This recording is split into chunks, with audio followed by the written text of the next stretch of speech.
বাংলাদেশে এমন এক জমিদার বাড়ি মসজিদ আছে যেখানে গত 100 বছর ধরে কোরআন তেলাওয়াত থামেনি এক মুহূর্তের জন্য।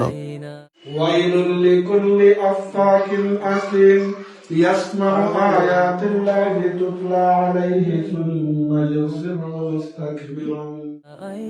আর এই মসজিদটি নির্মিত হয়েছিল টাঙ্গাইলের ধনবাড়িতে প্রায় 400 বছর আগে। দুই মোগল সেনাপতি ইস্পিনজার খা ও মনোয়ার খা এখানকার এক শাসক ধনপতি সিংহকে পরাজিত করে এখানে জমিদারির গোড়াপত্তন করেন এবং তারাই মসজিদটি নির্মাণ করেন। তখন মসজিদটি ছিল 3 গম্বুজ বিশিষ্ট অন্যান্য মোগল আমলের মসজিদের মতোই। পরবর্তীতে এই ধনবাড়ির জমিদার সৈয়দ নওয়াব আলী চৌধুরী প্রায় 115 বছর আগে মসজিদটি সম্প্রসারণ করে আধুনিক রূপ দেন। 1927 সালে নবাব মসজিদে সর্বক্ষণব্যাপী কোরআন তেলাওয়াতের ব্যবস্থা করেন। 1929 সালে নবাব মৃত্যুবরণ করলেও আজ অব্দি এই তেলাওয়াত এক মুহূর্তের জন্য থামেনি। মসজিদের মিনারের নিচে তার কবরের পাশেই চলছে এই কোরআন তেলাওয়াত। মসজিদটি ধনবাড়ির জমিদার বাড়ির আঙিনায় অবস্থিত।